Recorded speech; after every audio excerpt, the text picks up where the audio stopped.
Bien sûr, dans notre stratégie, être un acteur engagé et travailler précisément sur la décarbonation avec des objectifs clairs fait partie des choses qui sont attendues de nous par nos différentes parties prenantes, par nos clients et par les investisseurs qui investissent dans le groupe.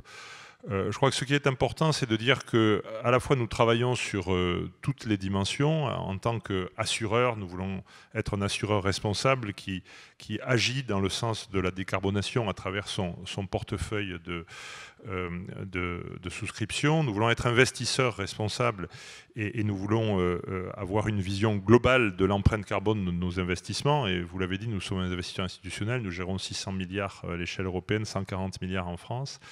Et nous sommes aussi, comme tout le monde ici, un employeur et nous voulons être un employeur responsable. Si je reviens un instant sur la notion d'investisseur, on prend des engagements moyen terme et long terme.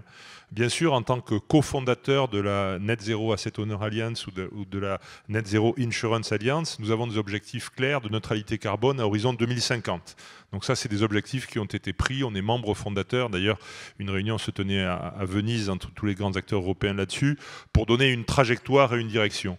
Mais 2050, c'est très loin. Si on tendance à penser que dans le cycle de vie des gouvernances d'entreprise, on peut dire tout ce qu'on veut à horizon 2050. De toute façon, des deux côtés de la table, ceux qui écoutent et ceux qui parlent ne seront plus forcément là pour justifier de ce qu'on a dit. C'est pour ça qu'il est important d'avoir des horizons, des objectifs à terme court et qu'on a pris soin de prendre des objectifs à horizon 2025 en termes d'investissement. Donc, par exemple, doubler nos investissements verts pour dépasser 9 milliards à horizon 2025 et avoir également une vision sur la neutralité de nos portefeuilles dans les pays de l'OCDE en tant qu'assureur à l'horizon 2025.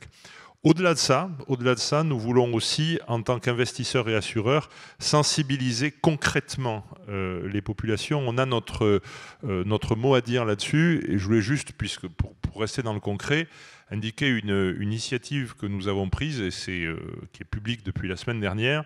Nous avons créé un portail pour permettre à chacun de mesurer les risques auxquels il était exposé. C'est-à-dire que vous allez sur Internet, ça s'appelle Ensemble face aux risques. Vous mettez votre adresse en France.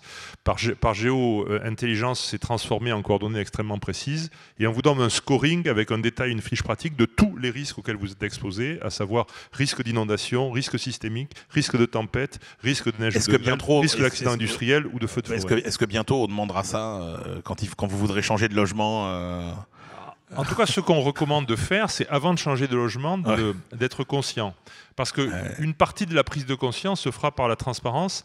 Derrière, il y a beaucoup de travail. Ce n'est pas un instrument marketing. Je veux dire, il y a des chercheurs, il y a des datas qu'on a achetées auprès d'universités, auprès d'académiciens.